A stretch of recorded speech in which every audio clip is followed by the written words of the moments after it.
Assalamualaikum warahmatullahi wabarakatuh. Waalaikumsalam warahmatullahi wabarakatuh. Alhamdulillahilladzi ja'ala ramadhana syahra siyama lil mu'minin. Wassalatu wassalamu ala asyrafil anbiya'i wal mursalin sayyidina wa maulana Muhammadin wa ala alihi wa ashabihil mujahidin at-tahirin, amma ba'du. Ma'asyiral muslimin rahimakumullah. Dari jumlah 12 bulan yang ada dalam agama kita, yang dihitung sejak Muharram sampai dengan bulan Zulqa'dah, maka Ramadan mendapat gelar Sayyidus Syuhur. Sayyidus Syuhur artinya raja, penghulu atau tuan dari seluruh bulan.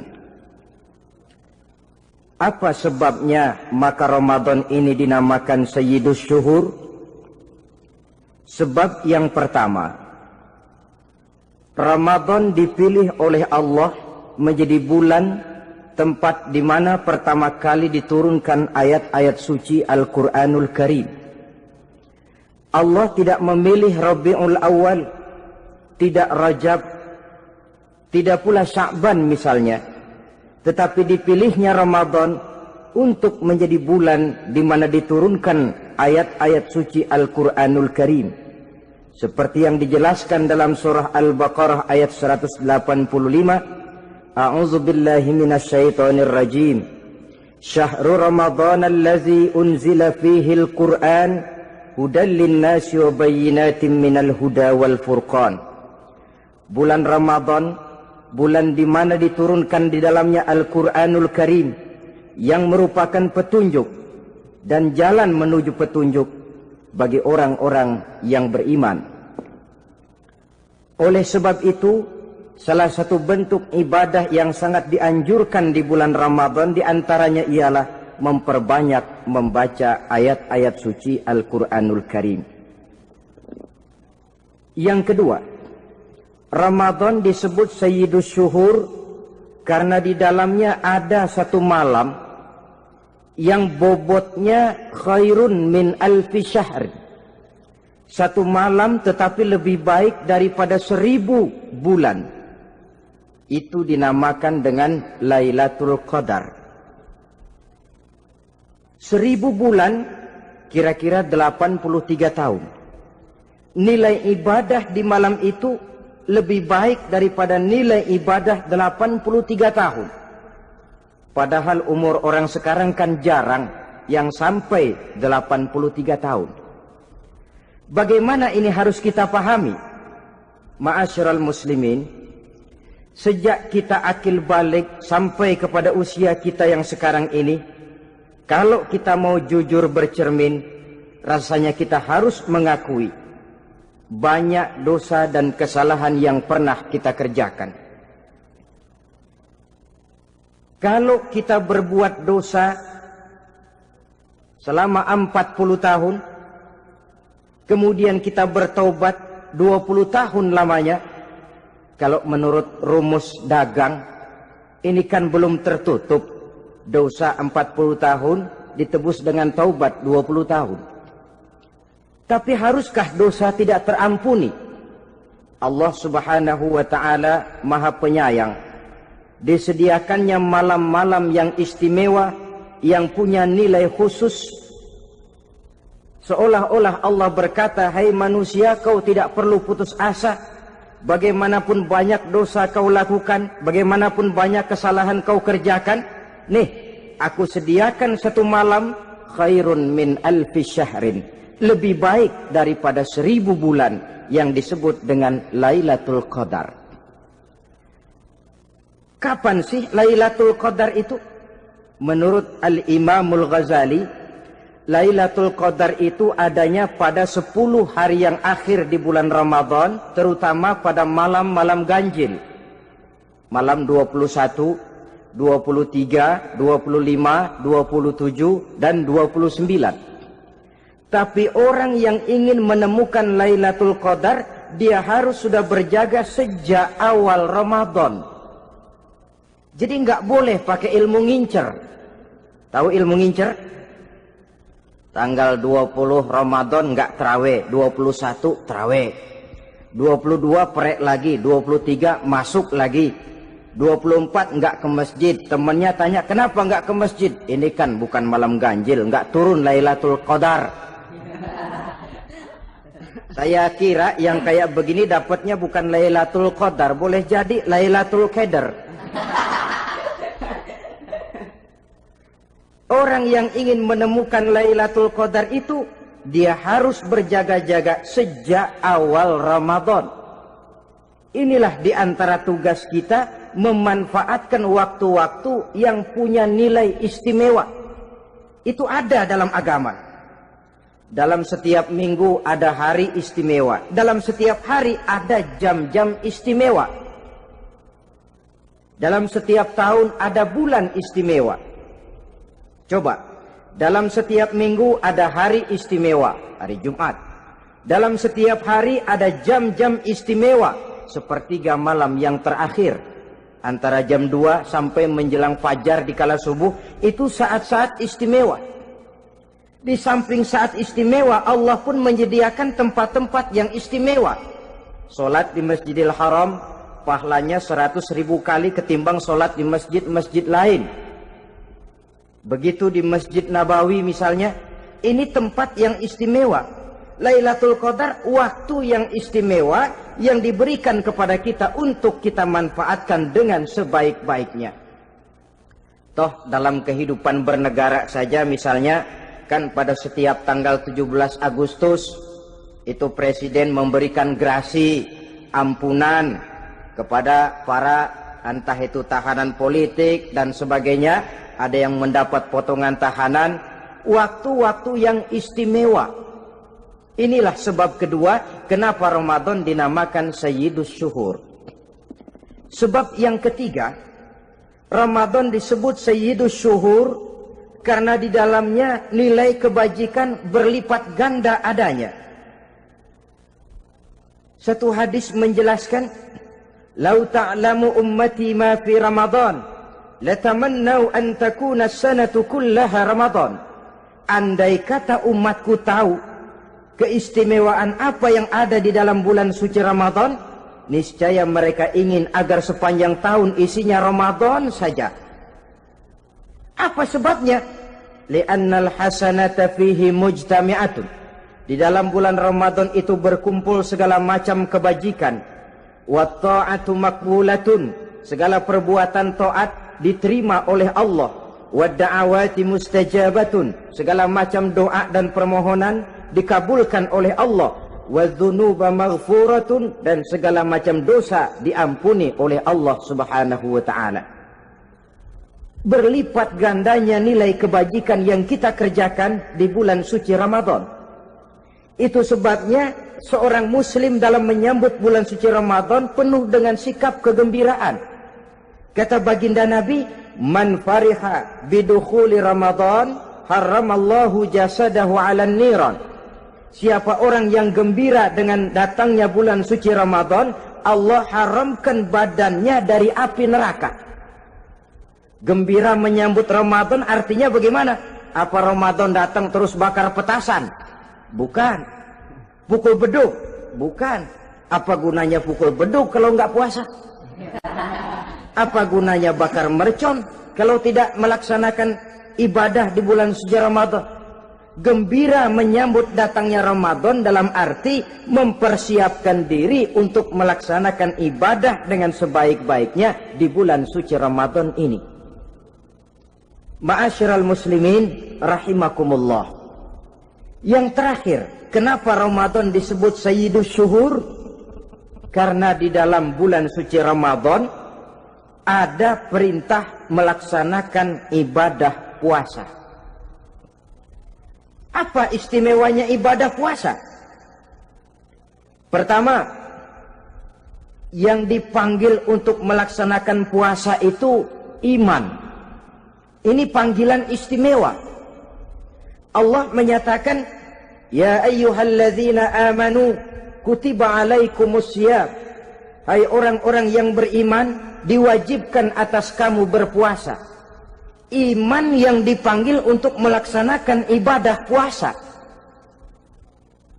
Contoh, satu hari di depan rumah kita lewat tukang pepaya, tukang duku, tukang duren. Kita panggil satu tukang pepaya, "Bang, pepaya, berhenti dulu sebentar." Kira-kira yang merasa tukang pepaya berhenti enggak? Berhenti. Ini tukang duku sama tukang duren berhenti enggak? Tidak. Tentu tidak berhenti karena tidak dipanggil. Ini Ramadan yang dipanggil orang-orang beriman. Hai orang-orang yang beriman, berhenti dulu sebentar. Berhenti apa? Berhenti makan di waktu siang, berhenti minum di waktu siang. Yang merasa beriman, berhenti. Yang tidak beriman, langsung. Biar Ramadan siang-siang makan jalan terus, ngerokok, ngelepus terus. Kenapa? Tidak beriman, tidak merasa terpanggil oleh ayat tadi. Sekarang tukang pepaya lewat di depan rumah. Kita panggil, "Bang, pepaya, berhenti dulu." Dia dengar tapi nggak mau berhenti. Apa kita bilang? Kang pepaya budak. Dipanggil nggak mau berhenti.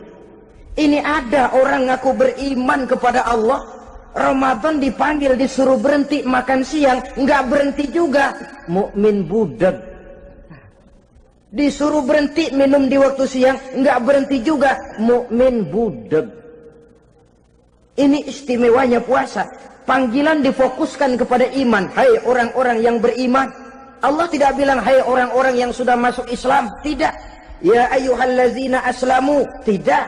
Ya ayyuhalladzina amanu yang dipanggil. Hai orang-orang yang beriman. Nilai nurani yang paling dalam itu yang dipanggil melaksanakan ibadah puasa. Lalu orang beriman yang bagaimana yang wajib puasa? Pertama, dia sudah balik. Yang kedua, berakal sehat. Yang ketiga, dia mampu berpuasa. Orang beriman macam ini, balik, berakal sehat, mampu melaksanakan puasa. Kalau cukup syarat ini, dia wajib puasa. Kurang syarat, tidak wajib puasa. Jadi kalau di bulan Ramadan ada teman kita tidak puasa, jangan heran barangkali syaratnya kurang. Cukup dalam hati saja, ini orang kurang syarat. Makanya nggak puasa. Pak, itu teman saya kok nggak puasa? Nggak puasa, nggak puasa. Dia bukan orang beriman kali ah. Orang yang tidak beriman itu tidak wajib puasa. Beriman kok Pak?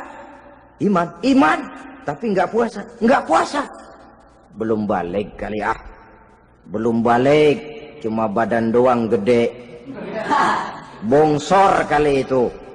Belum balik. Sudah kok Pak, sudah balik. Sudah. Tapi nggak puasa. Enggak. Gila kali dia ah. Gila kali, sebab orang yang tidak berakal itu tidak wajib puasa.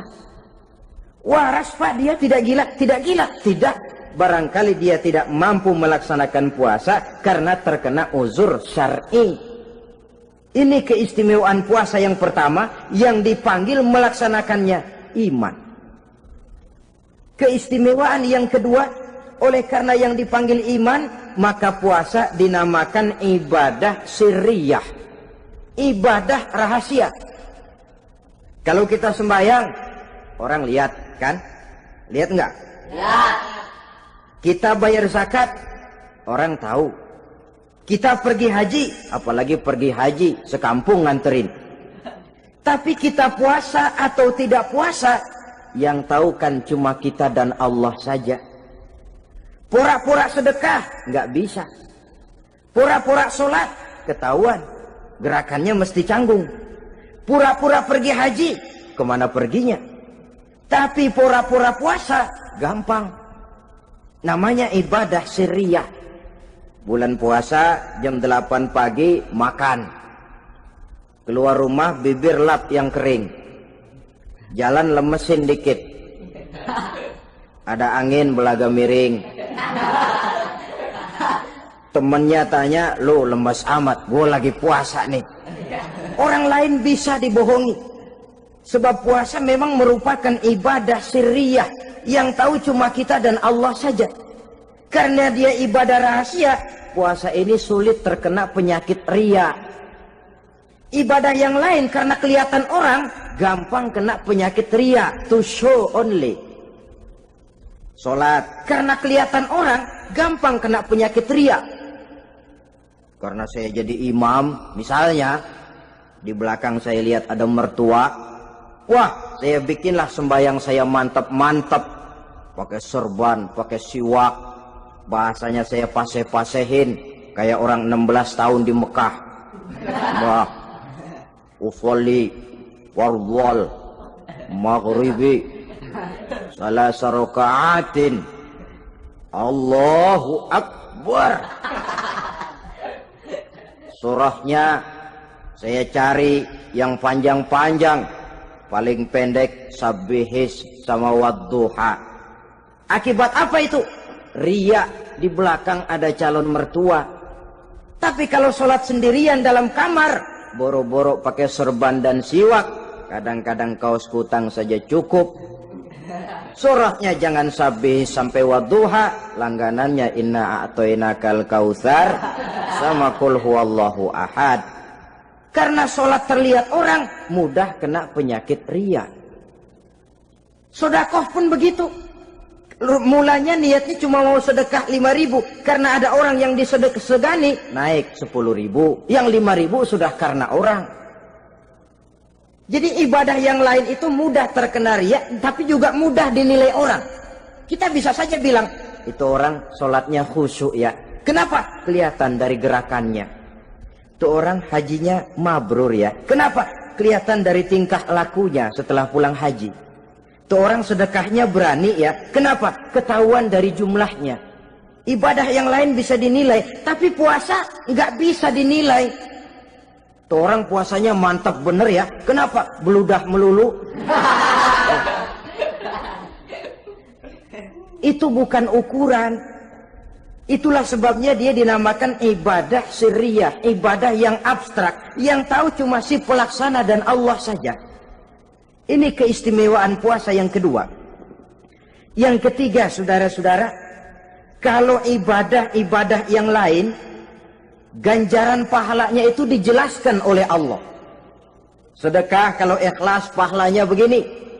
Haji kalau mabrur pahalanya ini. Sembahyang berjamaah pahalanya ini. Untuk puasa tidak. Puasa Allah cuma bilang as-siyamu li wa ana ajzi bihi. Puasa adalah untukku, aku yang akan membalasnya. Berapa besar balasannya tidak dijelaskan oleh Allah. Apa artinya ini? Kalau saudara kerja, mandor bilang, sampean kerja sama saya, gaji satu hari 5.000. Ketahuan kan, sehari 5.000. Kita bisa kong kalingkong, ada mandor rajin, nggak ada mandor kendor. Pokoknya sehari 5.000. Tapi kalau mandor cuma bilang, kau kerja sama aku, soal gajimu nanti aku yang atur. Tidak dijelaskan berapanya, nanti aku yang atur. Ini kan mestinya kita kerja hati-hati. Sebab apa? Mungkin gaji kita lebih besar dari jumlah 5.000 kalau kerjaan memuaskan. Mungkin tidak digaji sama sekali kalau kerjaan berantakan. Tidak dijelaskannya pahala puasa menjadi sugesti bagi kita untuk melaksanakan ibadah ini dengan sebaik-baiknya. Mungkin gaji sangat besar, mungkin tidak digaji sama sekali. Sebab kata Nabi, kam min shaimin laisa lahu min siyamihi illa al-ju' wal 'atsh. Berapa banyak orang puasa, dia tidak memperoleh apa-apa dari puasanya kecuali lapar dan haus saja. Puasa sah, kewajiban gugur, nilai 0. Tidak dapat apa-apa kecuali lapar dan haus. Jadi inilah keistimewaan daripada ibadah puasa. Saudara hadirin yang saya hormati, kemudian apa sih perlunya kita melaksanakan ibadah puasa ini? namanya syahwat. Kalau itu kita kendalikan, maka langkah hidup ini akan menjadi lurus karenanya. Benar kalau Nabi menyatakan, "Iza jaa Ramadan, futihat abwabus sama, wa ghulliqat abwabun nar, wa sufsidatis sayatin." Apabila datang bulan suci Ramadan, dibuka pintu langit, dibuka pintu surga, ditutup pintu neraka, dan diikat setan-setan itu. Siapa yang ikat setan? Puasa kita. Dengan puasa kita mengendalikan nafsu. Kalau nafsu kita kendalikan, setan nggak berkutik. Jadi yang mengendalikan nafsu itu nilai puasa. Nafsu terkendali, setan terikat. Kalau puasa, kalau nggak puasa, setannya ngebludak. Jadi jangan digambarkan, wah kalau bulan puasa setan dirantai. Rantainya kayak apa? Yang rantai siapa? Arti setan diikat di sini ialah nafsu dikendalikan. Dengan apa? Mengatur makan dan minum. Puasa kan sebenarnya logikanya mengatur perpindahan waktu makan dan minum saja. Apabila perut besar ini teratur demikian rupa, syahwat tidak menggelegak, dia terkendali. Dengan hidup pandai mengendalikan nafsu, iblis tidak berdaya dan tidak berkutik. Ma'asyiral muslimin rahimakumullah, Nabi bersabda, "La yu'minu ahadukum hatta takuna hawahu taba'an lima ji'tu bih." Belum sempurna iman kamu kalau nafsumu belum ikut apa yang aku bawa.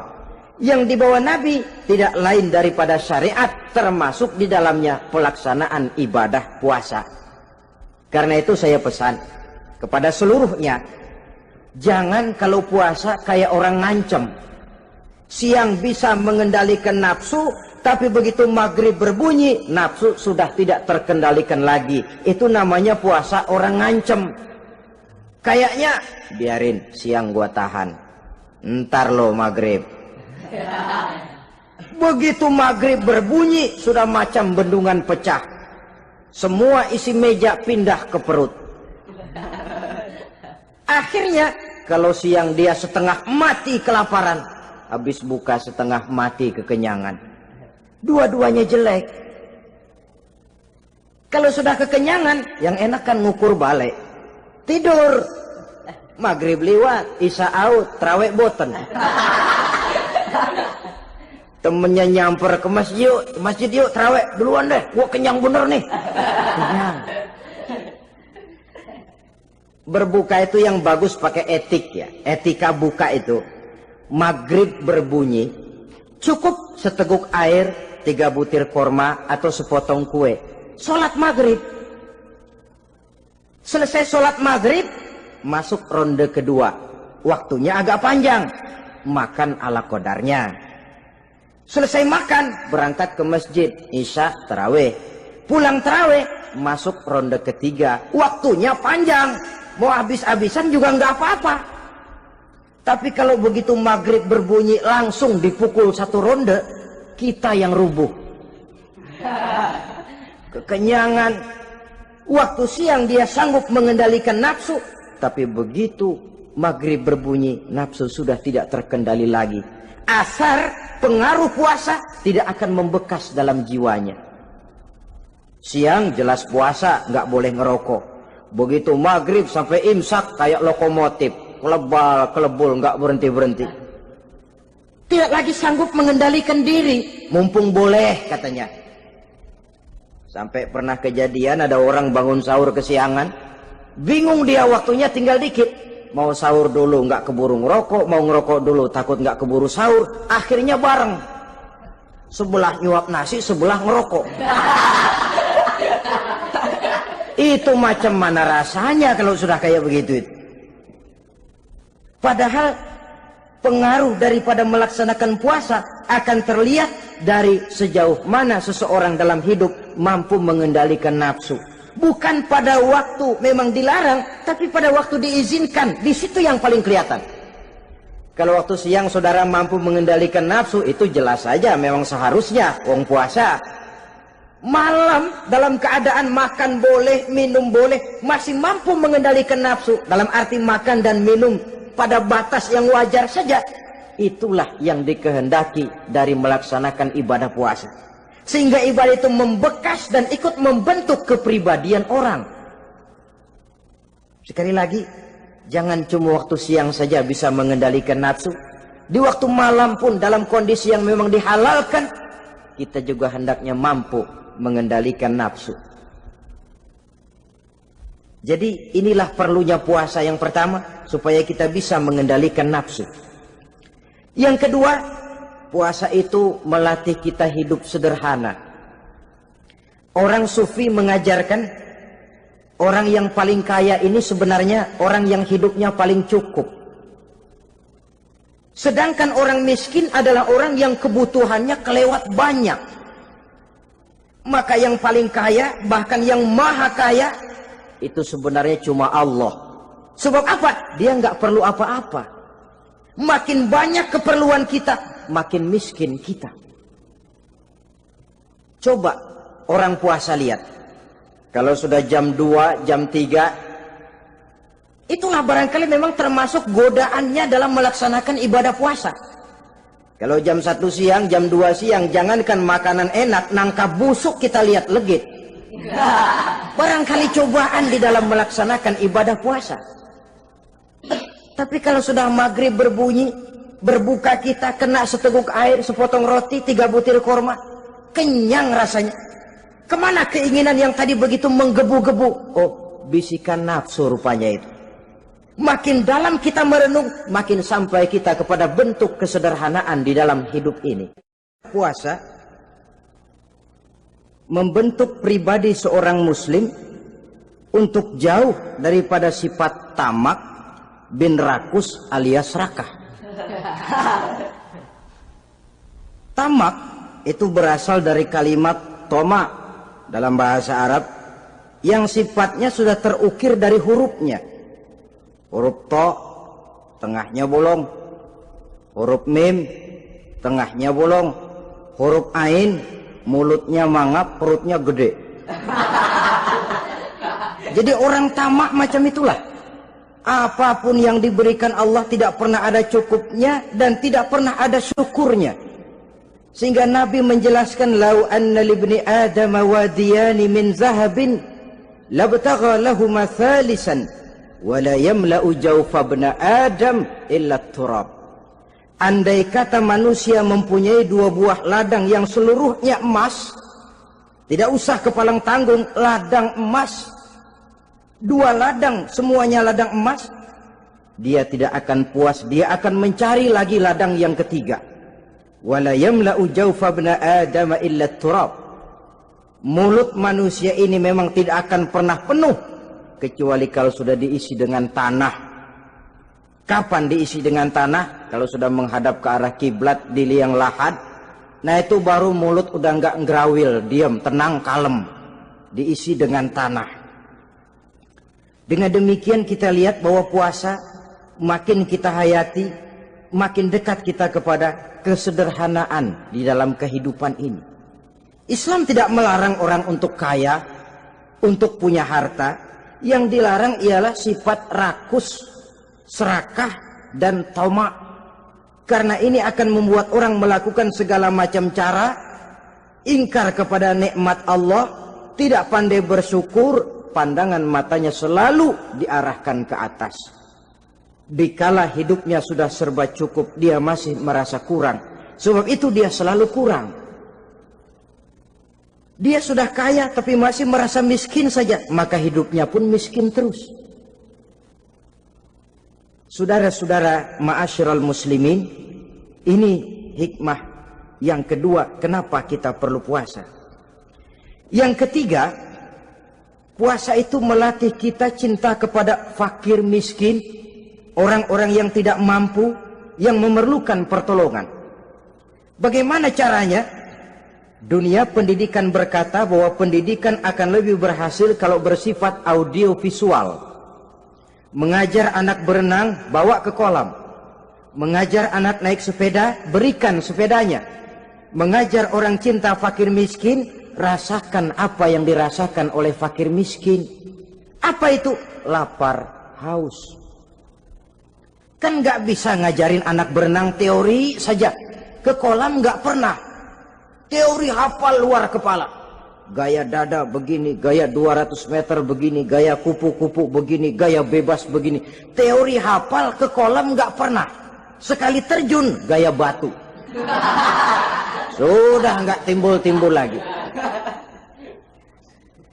Nggak bisa ngajar anak naik sepeda cuma teori saja. Sepedanya tidak pernah diberikan.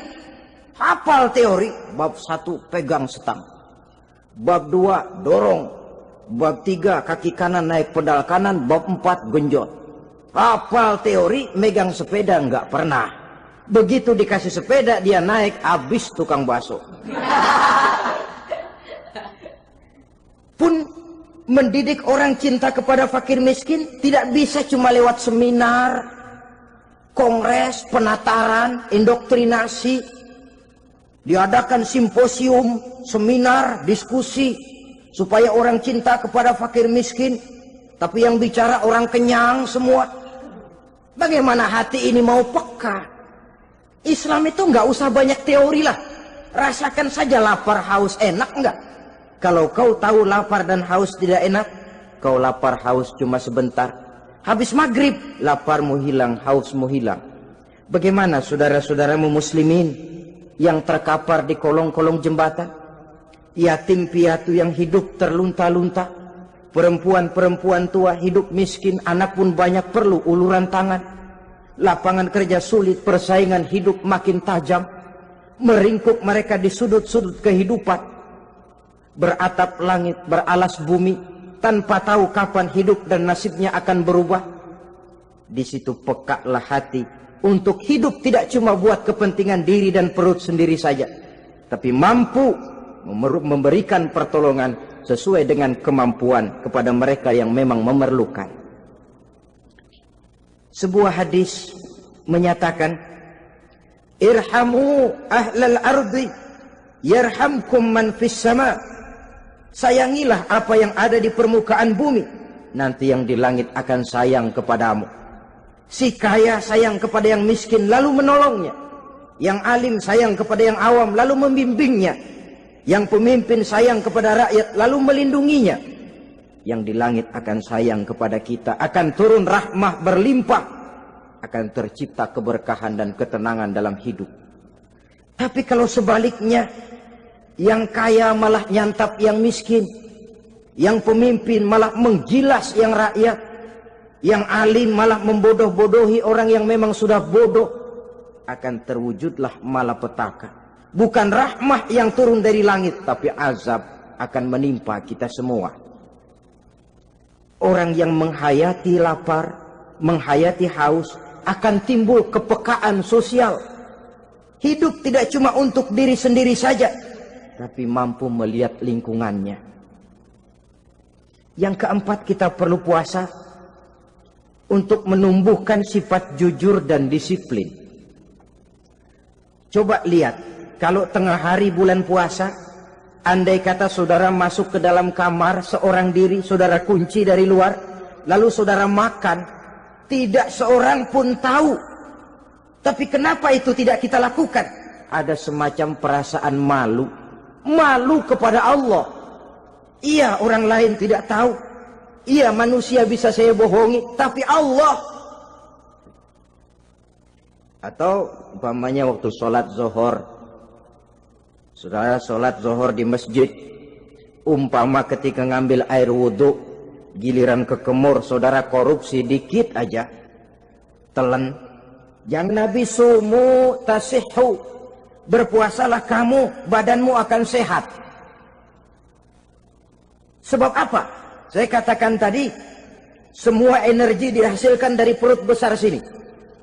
Itu makanan yang kita makan, mulai dari keju sampai singkong, mulai dari hamburger sampai combro, masuk perut besar, digiling, lalu ditransfer ke seluruh tubuh oleh perut besar ini. Mekanisme kerjanya persis pabrik besar yang kalau kita hayati, Allahu Akbar, Fatabarakallah ahsanul khaliqin.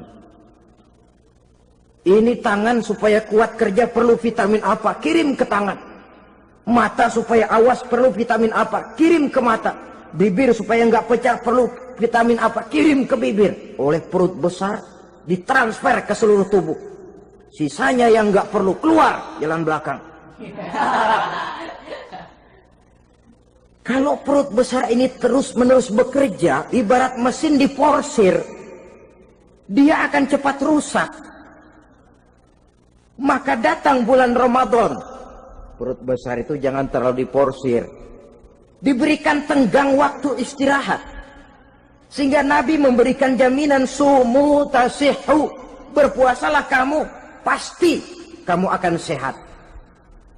Buktinya orang mati kelaparan banyak, tapi yang mati karena puasa, kalau puasanya betul, nggak ada. Maka Islam itu agama yang sesuai dengan fitrah ya. Buktinya apa? Puasa wisol itu bukan saja tidak boleh, tapi haram. Puasa wisol artinya puasa nyambung. Dari pagi sampai maghrib, sampai malam, sampai besok pagi lagi terus-terusan puasa, haram. Karena itu bertentangan dengan fitrah. Islam tidak, cukup dari waktu imsak sampai datang waktu maghrib. Kenapa? Menurut perhitungan itu sesuai dengan daya kemampuan maksimal manusia. Sudah diukur itu. Allah yang bikin manusia kok. Jadi kalau Allah perintah puasa, itu sudah dalam kemampuan daya tampung dari kapasitas yang dimiliki manusia. Orang mati kelaparan banyak, yang mati karena puasa nggak ada. Belum pernah saya dengar ada warta berita, sari berita-berita penting dalam siaran ini, gara-gara bulan puasa orang Islam pada mati. Nggak ada. Yang mati kelaparan banyak, tapi yang mati karena puasa tidak ada. Nabi menjamin sumu tasihhu. Berpuasalah kamu, pasti badanmu akan sehat. Ma'asyiral muslimin, kalau sudah tahu kita apa perlunya kita berpuasa, pembicaraan akan saya lanjutkan bagaimana seharusnya kita puasa. Puasa yang ideal itu yang bagaimana? Al-Imamul Ghazali menjelaskan, orang yang puasa itu ada 3 macam. Pertama, saumul awam. Puasanya orang kebanyakan. Orang macam ini merasa sudah puasa asal tidak makan, tidak minum. Puasa sudah. Pokoknya tidak makan, tidak minum, itulah puasa. Ini puasanya orang awam. Matanya tidak pernah puasa. Kupingnya tidak puasa, kakinya tidak puasa, tangannya tidak puasa. Ini puasa orang awam, kebanyakan. Hasilnya tidak mustahil seperti yang dikatakan Nabi tadi. Berapa banyak orang puasa tidak mendapat apa-apa dari puasanya kecuali lapar dan haus. Puasa sah, kewajiban gugur, nilai 0. Kan rugi ibadah semacam itu. Sebab jangan lupa,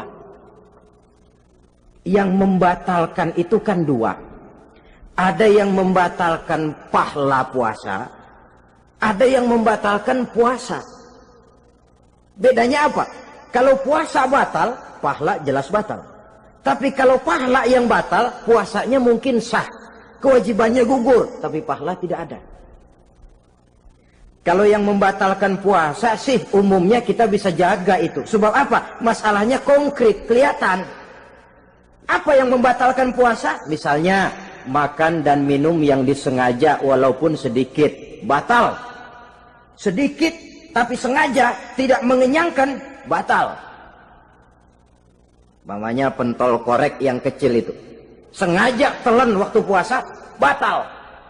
Kan sedikit pak, nggak kenyang kok. Sengaja. Sengaja itu yang bikin batal. Tapi kalau tidak sengaja seperti lupa, itu tidak batal. Misalnya hari pertama puasa, habis sembahyang subuh tidur, bangun jam 8, lupa kebiasaan, langsung aja nyerbu ke dapur. Dapat sepiring setengah, ingat. Astagfirullah, lagi puasa, betul. Setelah ingat bagaimana? Yang masih ada di mulut keluarkan, berkemur, lanjutkan puasanya, sah. Perkara sepiring setengah yang udah kadang masuk bagaimana Pak? Itu rezeki. Lawang orang lupa.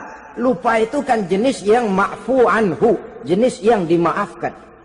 Makan dan minum yang disengaja walaupun sedikit, batal. Batal puasanya. Apalagi muntah yang disengaja, batal puasa itu. Ukuran sengaja kan kita tahu. Apalagi hilang akal seperti gila atau pingsan, batal puasa. Apalagi hubungan suami istri di waktu siang secara sengaja, batal. Kalau sengaja. Kalau nggak sengaja, enggak. Namanya nggak sengaja. Umpamanya, saya nggak sengaja Pak, tahu-tahu udah nyampe situ, gimana? Yang nggak batal, cuma begitu ingat, buru-buru selesai mandi, lanjutkan puasanya, sah. Jangan begitu ingat sih, ingat Pak puasa, cuman tanggung. Nah, ini tanggung ini yang bikin jadi batal. Dan jangan lupa, orang yang membatalkan puasa karena hubungan suami istri, dendanya paling berat. Seorang sahabat pernah lapor, halaktu ya Rasulullah, ya Rasul, celaka saya. Ma ahlakah, apa yang bikin kamu celaka? Saya lagi puasa Ramadan ya Rasulullah, saya nggak tahan. Lalu saya nyelonong sama istri saya, pengantin baru ini rupanya. Nyelonong bagaimana? Ya nyelonong.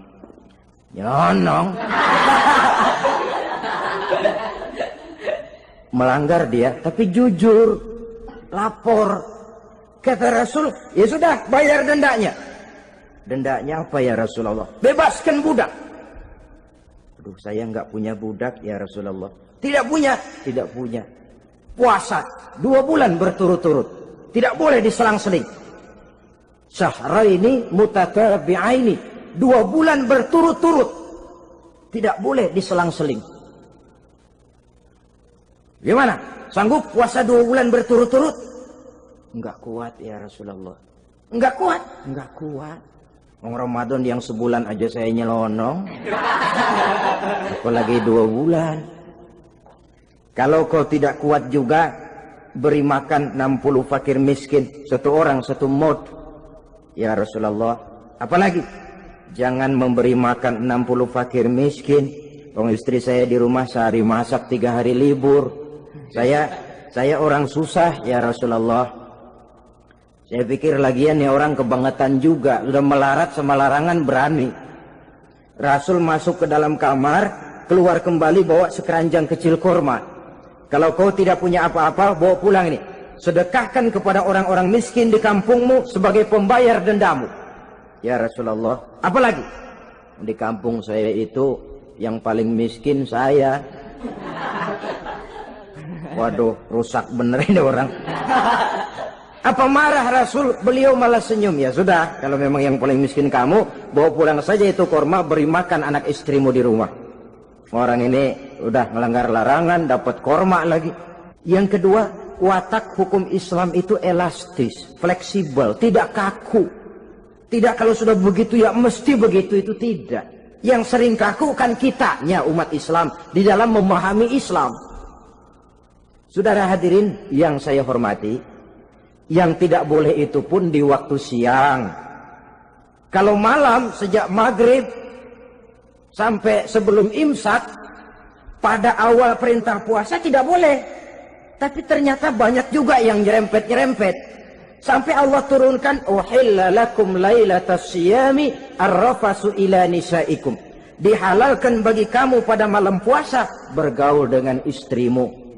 Jadi barangkali di antara pendengar ini ada yang pengantin baru, tolong sabarlah di waktu siang. Tunggu maghrib berbunyi. Kalau sudah maghrib habis buka, mau buka lagi juga nggak apa-apa. Terserah saja. Ini yang membatalkan puasa. Yang kita sulit mengontrol, yang membatalkan pahalanya. Apa misalnya? Ngomong-ngomongin orang. Puasa, ngomongin orang jalan terus. Itu ya tetangga kita. Kenapa emang? Oh, anu. Kita sih bukan ngomongin orang ini.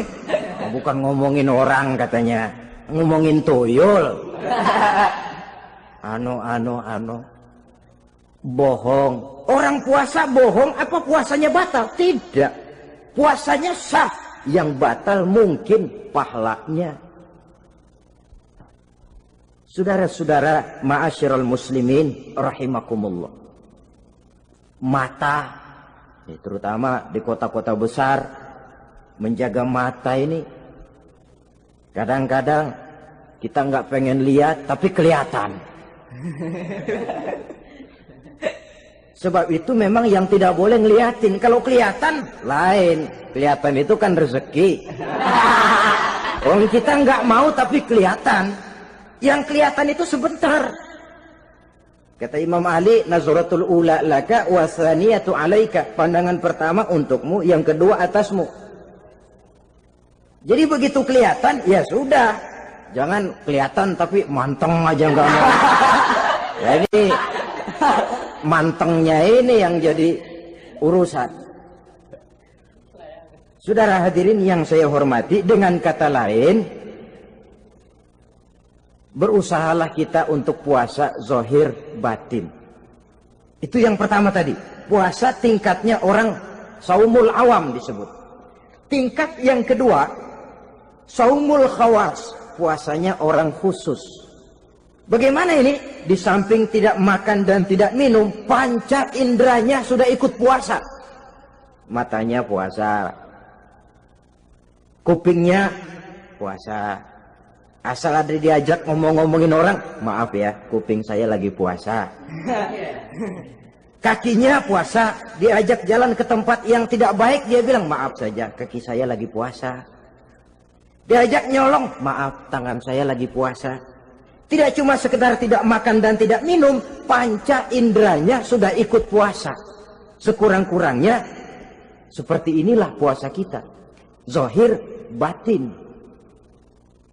Nah, yang tertinggi disebut saumu khawasil khawas, puasa orang khusus yang lebih khusus lagi. Ini sudah the first class ini, puasanya orang VIP. Bagaimana puasanya orang ini? Di samping tidak makan dan tidak minum, puasa panca inderanya, hatinya juga sudah ikut puasa dari seluruh keinginan yang selain Allah. Wah, ini kelas tinggi. Orang yang puasa macam ini, andai kata jam 3 sore dia berpikir, ntar sore buka pakai apa ya? Dia menganggap batal pahalanya. Kenapa? Masih mikirin makanan. Kalau kita kan bukan cuma mikirin, ngancem. Waduh, jam 5 di meja udah bederek es kopior, kelapa muda, cendol. Apa yang mau diminum lebih dulu? Tingkat yang tertinggi ini, hatinya juga puasa dari semua keinginan yang selain Allah. Idealnya, sekurang-kurangnya kita puasa zahir batin. Zahirnya menahan diri dari yang membatalkan puasa, batinnya mencegah diri dari yang membatalkan pahala puasa kita itu. Ma'asyiral muslimin rahimakumullah. Terakhir, Rasulullah sallallahu alaihi wasallam membagi bulan Ramadan itu menjadi 3 bagian. Sepertiga yang pertama, tanggal 1 sampai 10 Ramadan, masa turunnya rahmah. Turunnya kasih sayang Allah. Kalau istilah sepak bola, tanggal 1 sampai 10 Ramadan ini disebut babak semifinal. Babak penyisihan. Sepak bola itu kalau baru tingkat babak penyisihan, pesertanya banyak. Seluruh kesebelasan turun bertanding. Babak penyisihan. Ramadan tanggal 1 sampai 10 babak penyisihan, putaran pertama. Pasaran puasa rame.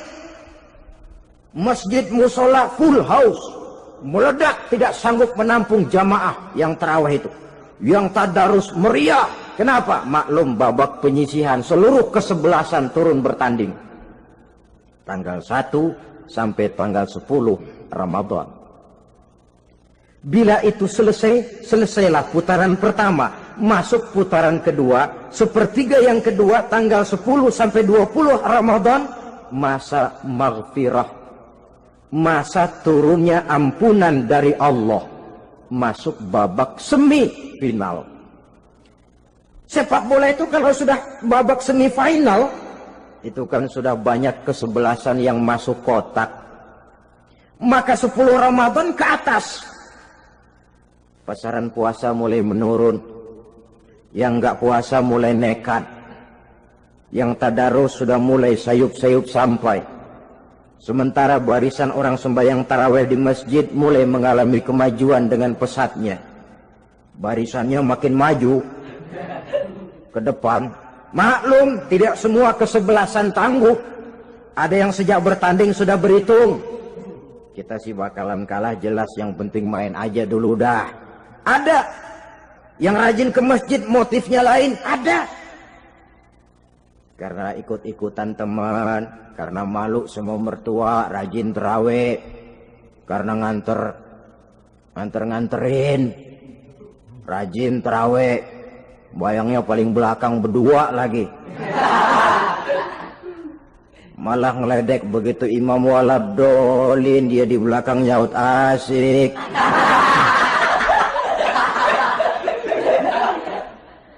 Yang kayak begini ini sudah nggak bakal tahan lama. Akan gugur di babak semifinal. Puncaknya, putaran terakhir, tanggal 20 sampai akhir Ramadan, masa itkun minan nar, masa pembebasan dari api neraka. Masuk babak final. Kalau sudah babak final, ya pesertanya nggak banyak sudah. Ramadan tanggal 20 ke atas babak final. Pesertanya nggak banyak. Sebab apa?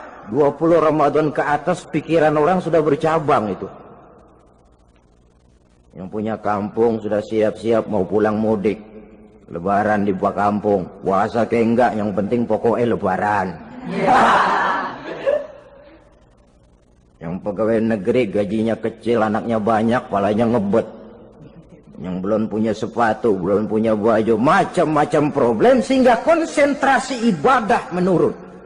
Padahal Nabi sangat menganjurkan tingkatkan ibadah, la siyama fi ashril awakhir, lebih-lebih pada hari 10 yang akhir, tanggal 20 sampai akhir Ramadan. Di situ dianjurkan memperbanyak ibadah, i'tikaf, tarawih, tadarus Quran, bersedekah, amalan-amalan sunnah yang sangat dianjurkan di bulan suci Ramadan ini. Nah, mereka yang keluar sebagai finalis Ramadan, Allah Subhanahu wa ta'ala berkenan memberikan piagam penghargaan. Di atas piagam itu tertulis dengan nyata, ghufira lahu ma taqaddama min zambihi. Pemegang piagam ini dinyatakan keluar sebagai finalis Ramadan. Kepadanya diberikan penghargaan dengan jaminan ampun terhadap seluruh dosa yang pernah dia kerjakan. Sehingga dia keluar Ramadan, masuk 1 Syawal, seperti bayi baru dilahirkan oleh ibunya.